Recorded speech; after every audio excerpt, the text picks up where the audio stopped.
शाम ढलने को थी। अपने घर का दरवाजा खोलकर अवनी घर में दाखिल हुई तो उसके हाथों में शॉपिंग बैग्स की भरमार थी और चेहरे पर ऐसी चमक मानो उसने कोई बड़ी जीत हासिल कर ली हो। भीतर ड्राइंग रूम में बैठे उसके पति आर्यन ने उसे देखा तो उसकी भौहें तन गई। वह नाराज होते हुए बोला, यह सब क्या है अवनी? आज तुम फिर से शॉपिंग करने चली गई थी। लेकिन अवनी अपनी ही खुशी में डूबी हुई थी। उसने बैग्स को टेबल पर टेबल पर रखते हुए मुस्कुराते हुए कहा, अरे आर्यन, तुम सोच भी नहीं सकते। आज तो ऐसी शानदार सेल लगी थी कि मैं क्या बताऊं। मुझे तो पता ही कहा था। मिसेज मल्होत्रा ने कल किटी पार्टी में बताया था इस सेल के बारे में। इतनी बढ़िया ड्रेसेज और एक से एक ब्रांड की ब्यूटी प्रोडक्ट्स इतने कम दाम में मिल गए कि खुद को रोक ही नहीं पाई। अब यह साड़ी देखो, आधे दाम में मिली, और यह ब्यूटी प्रोडक्ट्स इतने कमाल के ऑफर थे कि मना ही नहीं कर पाई। अवनी की बात सुनकर आर्य ने माथा पकड़ लिया और गुस्से में बोला, तुम्हारी यह फिजूल खर्ची कब खत्म होगी अवनी? पहले भी समझाया था कि इन बेकार की चीजों पर पैसा मत उड़ाया करो, लेकिन समझती कहाँ हो तुम। अब तो यह तुम्हारा हर बार का काम बन गया है। पति की डांट सुनकर अवनी का उत्साह धीमा पड़ गया। उसने धीमे स्वरों में कहा, पर आर्यन, हर पार्टी में मेरी सहेलियां इतने महंगे कपड़े और ज्वेलरी पहनकर आती है। सबकी नजरें उन्हीं पर टिक जाती है। सब उनकी ही तारीफ करते हैं। मुझे भी सजने संवरने का शौक है। डायमंड ज्वेलरी ना सही, कम से कम अपने पसंद के कपड़े तो खरीद सकती हूँ ना। यह सुनकर आर्यन और भड़क गया। तो अब सहेलियों की देखा देखी तुम अपना घर बर्बाद कर दोगी। बच्चों की पढ़ाई, घर का खर्च, यह सब कौन देखेगा? तुम्हें अंदाजा भी है जिस हॉस्टल में बच्चे पढ़ रहे हैं वहाँ की फीस कितनी बढ़ गई है? तुम्हारी यह फिजूल खर्ची मुझे कंगाल करके छोड़ेगी। इस बात पर अवनी भी गुस्से में बोली, तो क्या अब मैं अपनी पसंद का कुछ भी नहीं खरीद सकती? तभी उसका फोन बज उठा। फोन उठाते ही पिता देव कांची की आवाज आई। हेलो अवनी, बेटी कैसी हो? अवनी बोली, पिताजी आप कैसे हैं? तबीयत ठीक है ना? पिताजी ने धीमी और थकी आवाज में कहा, बेटी तबीयत ठीक कहाँ रहती है। कई दिनों से सोच रहा था कि डॉक्टर को दिखा दूं, पर अकेले जाने की हिम्मत नहीं होती। यह सुनते ही अवनी का दिल धक से रह गया। उसकी माँ पिछले साल ही गुजर चुकी थी और उसका कोई भाई भी नहीं था। अवनी ने कहा, पिताजी आप चिंता मत कीजिए। आप चाचा जी के बेटे निशांत को कहिए, वह ले जाएगा आपको डॉक्टर के पास।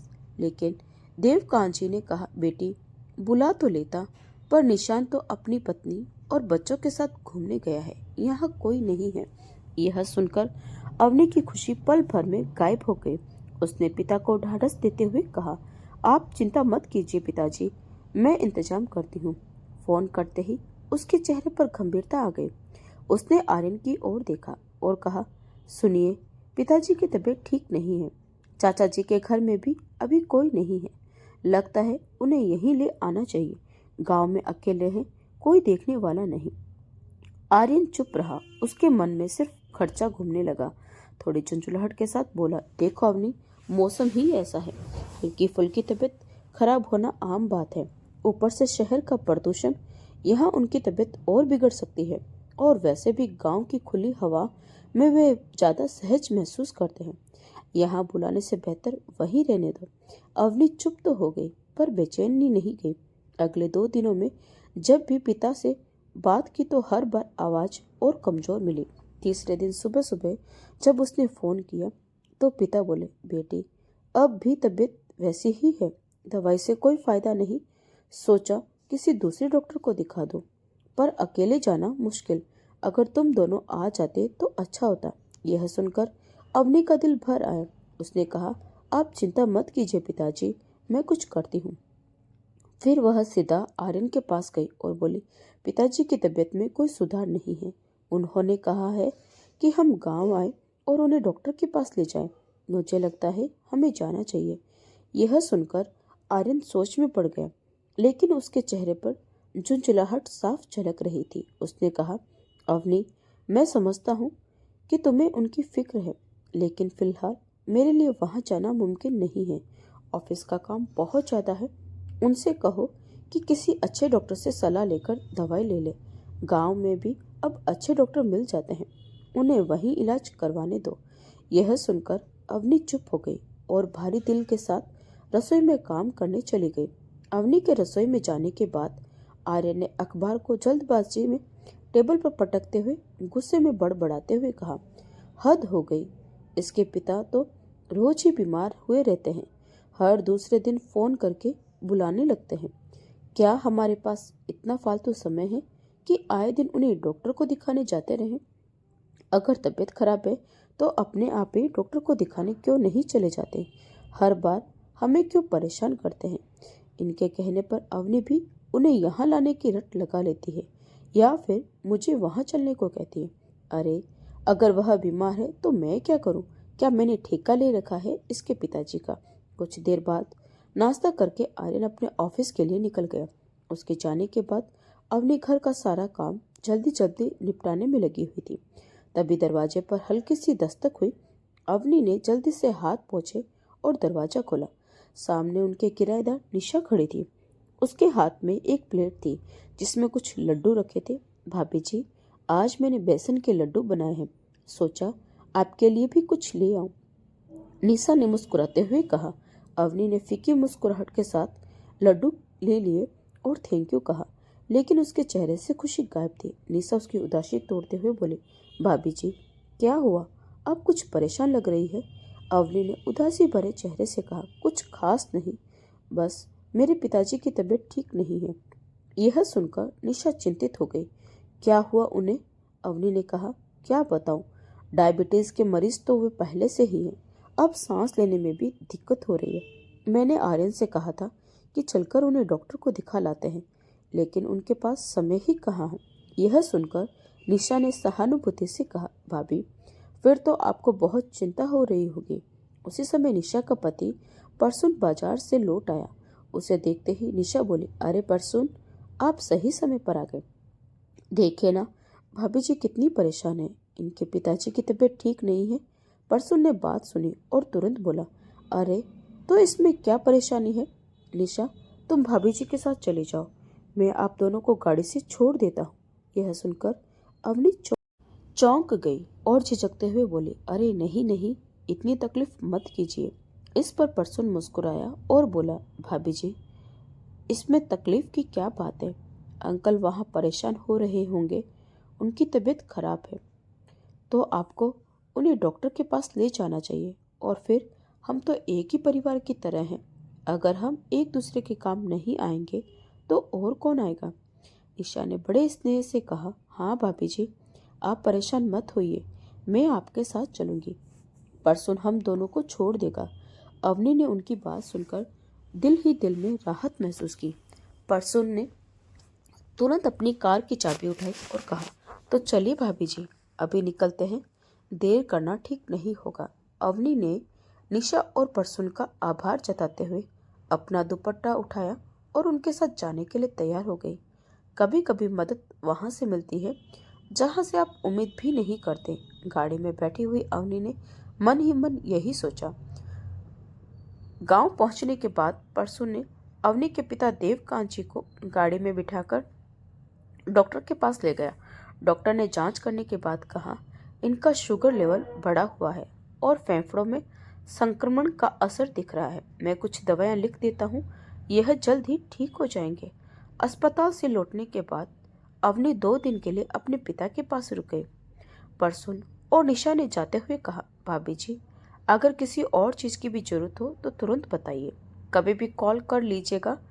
तीसरे दिन अवनी गांव से लौटकर घर आई तो शाम के 7 बज रहे थे। थकी हुई वह अंदर आते ही सोफे पर बैठ गई। आर्यन ड्राइंग रूम में टीवी देख रहा था। अवनी को देखते ही उसने औपचारिकता से पूछा, तो पिताजी की तबीयत कैसी है अब? अवनी ने पानी का गिलास उठाते हुए जवाब दिया, अब ठीक है, उनका शुगर लेवल ज्यादा हो गया था, खाने में परहेज भी तो नहीं करते। पिछले कई दिनों से कोर्ट केस की भागदौड़ में उन्होंने अपनी सेहत का ध्यान नहीं रखा और उनकी तबीयत बिगड़ गई। लेकिन एक अच्छी बात हो गई, सालों से जो उनका कोर्ट केस चल रहा था, उनका फैसला उनके हक में आया है। यह सुनकर आर्यन तुरंत चौंक गया। केस? कौन सा केस? अवनी बोली। अरे वही, उनकी जमीन का केस याद है ना, जो पिछले कई सालों से चल रहा था। आखिरकार उन्होंने वह केस जीत लिया। आर्यन के हाथ से चाय का कप लगभग गिर ही गया। उसकी आंखें चौड़ी हो गई। वह थोड़ा झुकते हुए बोला, क्या वही जमीन जो हाईवे के साथ लगती है? अवनी ने सहजता से कहा, हाँ वही जमीन। आर्यन ने हैरानी से कहा, बाप रे, उसकी कीमत तो करोड़ों में है। अवनी बोली, उसकी कीमत करीब 5 करोड़ हो चुकी है। पिताजी उसे बेचने का सोच रहे हैं। यह सुनकर आर्यन के चेहरे पर अचानक किसी खजाने की चाबी मिलने जैसी चमक आ गई।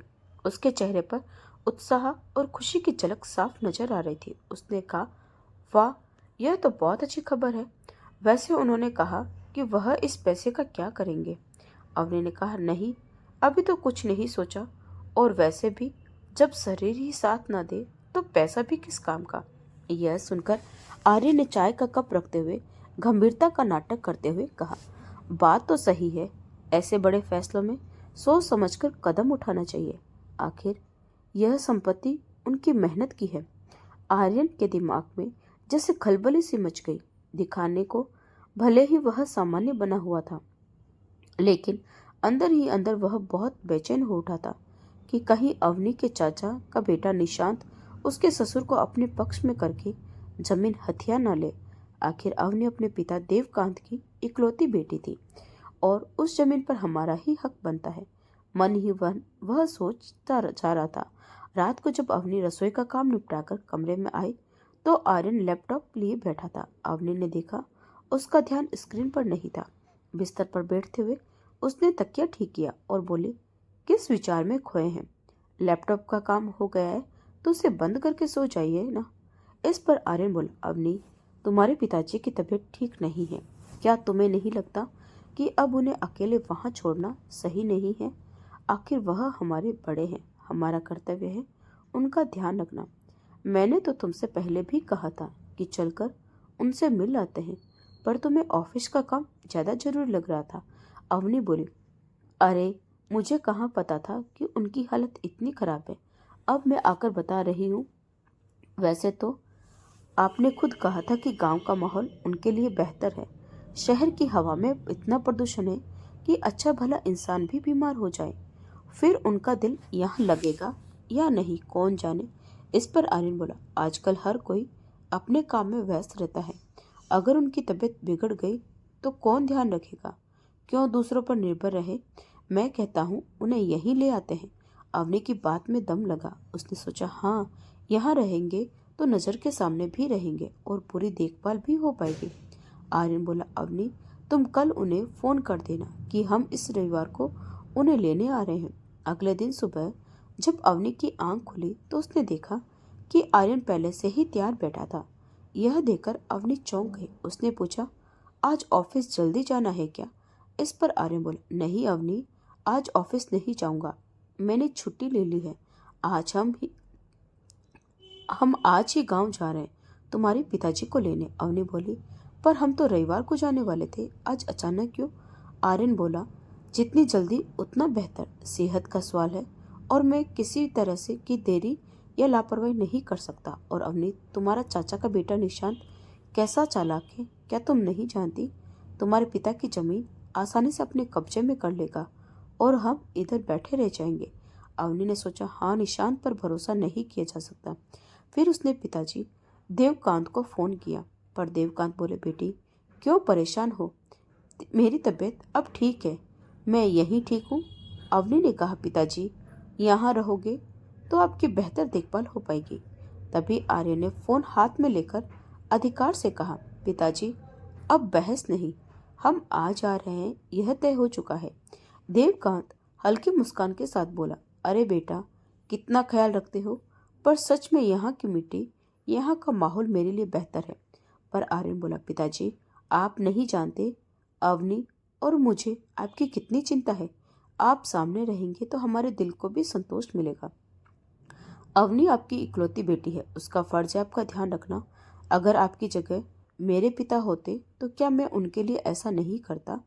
इतनी दलीलों के बाद देवकांत को मानना पड़ा। शाम को अवनी और आर्यन उन्हें लेकर वापस शहर पहुंचे। घर पर किराएदार निशा ने गेट खोला और बोली, बहुत अच्छा किया भाभी, अंकल जी को यहाँ ले आए। देवकांत के आने के बाद घर का माहौल अच्छे दिनों जैसा लगने लगा। अवनी सुबह नाश्ता बनाती और आर्यन शाम को ऑफिस से आकर उनके साथ बैठकर बातें करता। कुछ दिनों में एक शाम चाय पीते हुए आर्यन बोला, पिताजी, सच कहूँ तो आपके यहाँ आ जाने के बाद घर में रौनक आ गई। ईश्वर का दिया सब कुछ है, बस एक बात है जो परेशान करती है। देवकांत ने पूछा, क्या बात है बेटा, सब ठीक तो है? आर्यन बोला, हाँ पिताजी, घर थोड़ा पुराना सा लगता है।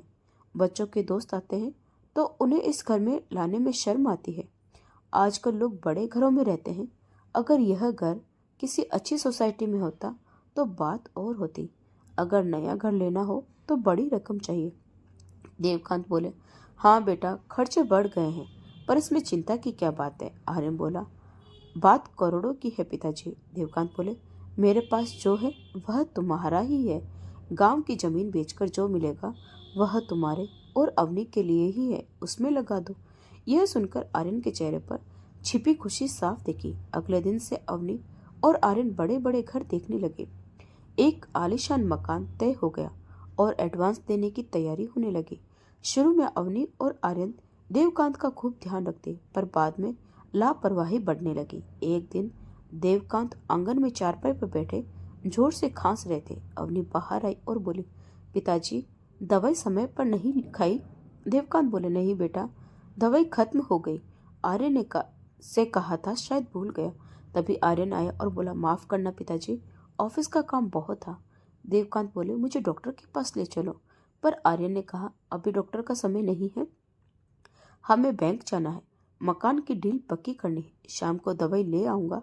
देवकांत बोले, सांस लेने में दिक्कत हो रही है। इस पर अवनी बोली, हम जल्दी आ जाएंगे, और दोनों बैंक निकल गए।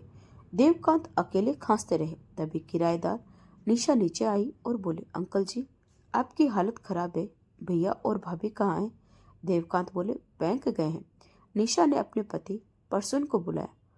उसने इनहेल लाकर दिया और बोला, अंकल, डॉक्टर के पास चलना जरूरी है। देवकांत बोले, बेटा, इसकी क्या जरूरत है? पर परसुन बोला, आप हमें गैर क्यों समझते हैं? हम भी आपके बच्चों जैसे हैं। और वह उन्हें डॉक्टर के पास ले गया। देवकांत ने दोनों को बहुत आशीर्वाद दिया। बेटी दामाद के घर रहते हुए हर दिन देवकांत का समय बिना देखभाल के बीत रहा था, जबकि अवनी और आर्यन अपनी दुनिया में मस्त थे। जब भी देवकांत जी किसी काम के लिए आर्यन से कहते तो वह हमेशा टाल देता। पिताजी, अभी समय नहीं है, कल ऑफिस से आते हुए ले आऊंगा। यह जवाब इतनी बार सुनने को मिला कि अब देवकांत जी ने उम्मीद ही छोड़ दी थी। अवनी भी अब उनके प्रति लापरवाह हो चुकी थी। वह या तो किसी किटी पार्टी में रहती या शॉपिंग में। घर पर होती तो फोन पर अपनी सहेलियों से बातें करती। आज सुबह के 11 बज रहे थे। यूं तो अवनी आर्यन के ऑफिस जाने के बाद अपने पिता को नाश्ता दे देती थी, लेकिन आज वह अभी तक खाना लेकर नहीं आई थी। देवकांत जी ने चारपाई पर लेटे हुए आवाज दी, अवनी बेटी, नाश्ता दे दो। अवनी अंदर फोन पर बात करने में मस्त थी। तुझे पता है हमने जो नया घर लिया है वह कितना शानदार है। एक एक चीज मेरी पसंद की है। किटी पार्टी में जितनी भी लेडीज खुद को हाई सोसाइटी की समझती है, सब की सब मेरा घर देखकर झल बुन जाएगी। देवकांत जी ने फिर आवाज लगाई, बेटी, सुन रही हो? लेकिन अवनी की बातों में वह आवाज कहीं खो गई। देवकांत जी बाहर आंगन में लेटे हुए थे, इसीलिए उनकी आवाज ऊपर तक जा रही थी। किराएदार निशा उनकी आवाज सुनकर बाहर आई। नमस्ते अंकल, सब ठीक है ना? आपने नाश्ता किया? नहीं बेटी, अवनी को कह रहा था, शायद वह व्यस्त है। निशा ने अपने किचन से थाली में नाश्ता परोसा और उनके पास ले आए। अंकल, अब आप यह खाइए। और आपकी दवाई कहाँ रखी है? डाइनिंग टेबल पर होगी, ला दोगी तो ले लूंगा। निशा ने तुरंत दवाई लाकर दी और पानी का गिलास थमाया। देवकांत जी ने भावुक होकर कहा, बेटी, तुम हमेशा मेरी मदद करती हो, भगवान तुम्हें खुश रखे। अक्सर परसुन भी देवकांत जी के पास थोड़ी देर बैठ जाता था, उनका हालचाल पूछ लेता था।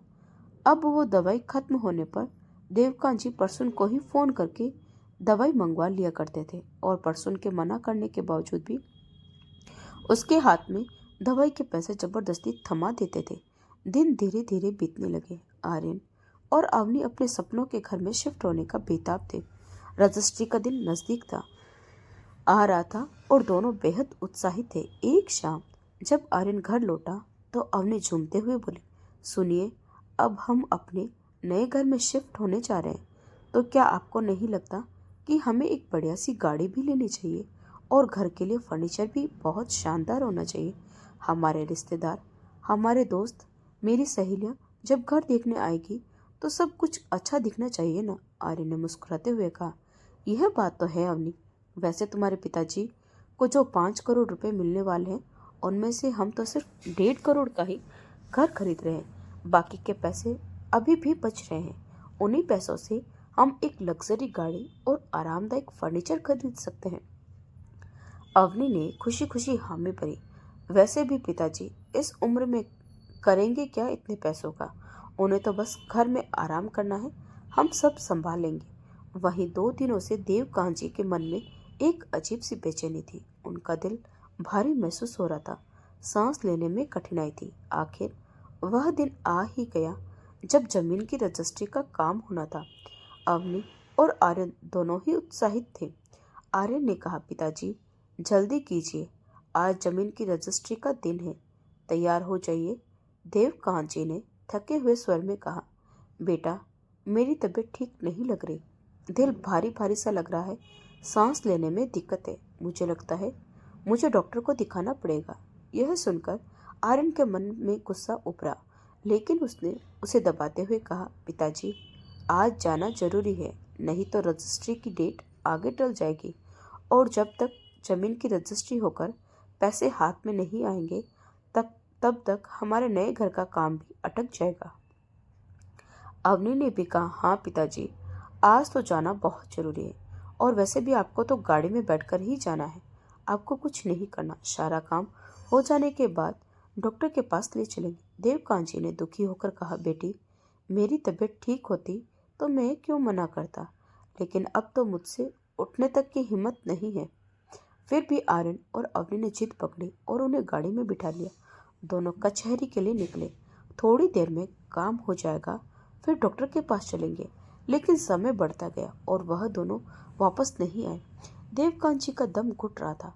उन्होंने 1-2 बार फोन किया, लेकिन हर बार जवाब मिला, बस थोड़ी देर और लगेगी, फिर डॉक्टर के पास ले चलेंगे। देवकांत जी की हालत बिगड़ती जा रही थी, हिम्मत टूटने लगी थी। किसी तरह साहस जुटाकर उन्होंने परसुन को फोन किया। उनकी आवाज कांप रही थी, परसुन बेटा, मुझे लगता है अब मेरा समय आ गया है, मेरा दम घुट रहा है, तुम जल्दी आ जाओ। यह सुनते ही परसुन हड़बड़ा गया, तुरंत ऑफिस से निकला और वहां पहुंचा। देवकांत जी की हालत सच में बहुत खराब थी। वह उन्हें अस्पताल ले गया। अस्पताल पहुंचकर डॉक्टर ने जांच शुरू की। उधर जब आर्यन और अवनी कचहरी से बाहर आए तो देखकर हैरान रह गए। देवकांत जी गाड़ी में नहीं थे। फोन लगाया तो फोन बंद। उन्हें चिंता से अधिक यह भय था कि अगर आज पैसे हाथ न आए तो नए घर की रजिस्ट्री में देर हो जाएगी। तभी आर्यन के फोन पर परसुन का कॉल आया। उसने सारी बात बताई और अस्पताल आने को कहा।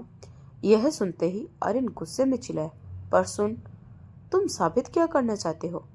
पिताजी को अस्पताल ले जाकर हीरो बनना चाहते हो?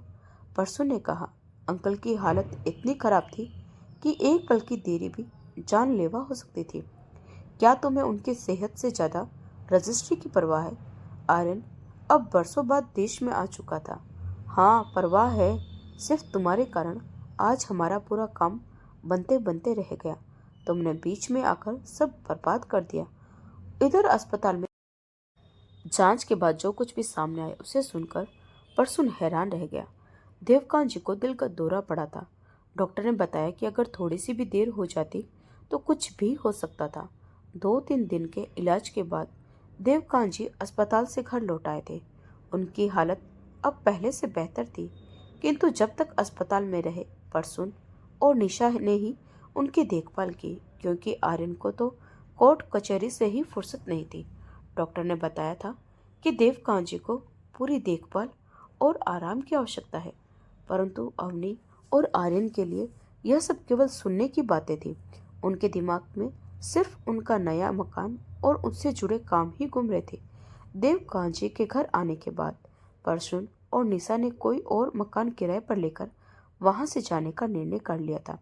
उधर रजिस्ट्री की तारीख खिसक जाने के कारण आर्यन के चेहरे पर हर समय खींच और चिड़चिड़ापन छाया रहता।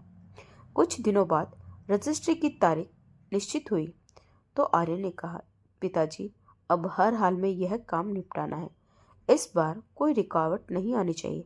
अवनी ने भी उसकी हाँ में हाँ मिलाई। देवकांत जी ने इन दोनों का व्यवहार देखकर काफी देर तक सोच विचार में डूबे रहे, पर अब उन्होंने तय कर लिया था कि उन्हें क्या करना है। कुछ ही दिनों में जमीन की रजिस्ट्री हो गई। घर पहुंचकर देवकांत जी ने आर्यन और अवनी को अपने पास बुलाया।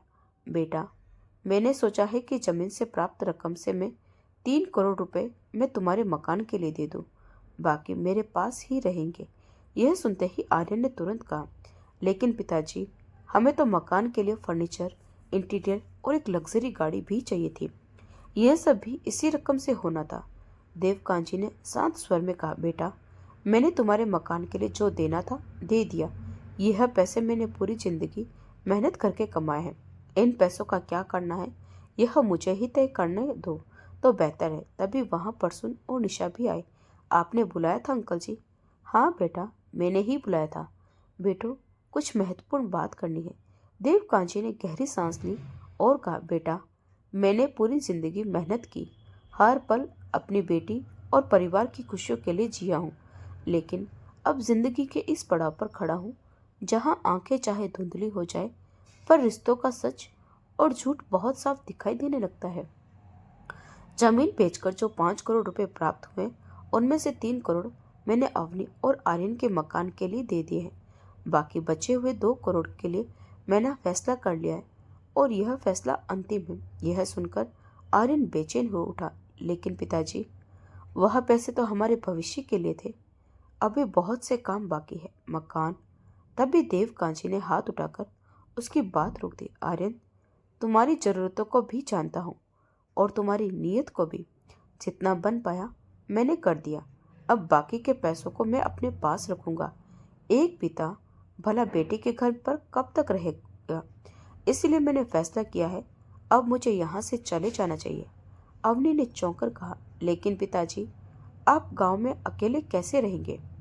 देवकांत जी ने कहा, नहीं बेटा, मैं गांव में नहीं जाऊंगा। मैंने तय किया है कि अब मैं अपनी बाकी जिंदगी परसुन और निशा के साथ बिताऊंगा। मेरे कोई बेटा और बहू तो नहीं थे, पर इन दोनों ने बेटा बहू की तरह सेवा की है।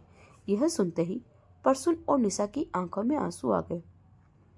देवकांत जी ने आगे कहा, इन दोनों ने मेरे लिए जो किया है उसका एहसान मैं पैसे से तो नहीं उतार सकता। फिर भी मैंने फैसला किया है कि जमीन से प्राप्त बचे 2 करोड़ अब इनके ही होंगे। ये लोग अब किराए के घर में नहीं बल्कि अपने खुद के घर में रहेंगे। और हाँ, मेरे मरने के बाद गांव वाला मकान भी इन दोनों के नाम होगा। जल्द ही मैं अपनी वसीयत करवा दूंगा। यह सुनकर परसुन ने हाथ जोड़कर कहा, अंकल जी, आप हमारे साथ रहना चाहते हैं, यह हमारे लिए सम्मान की बात है, पर कृपया पैसों को मत लाइए।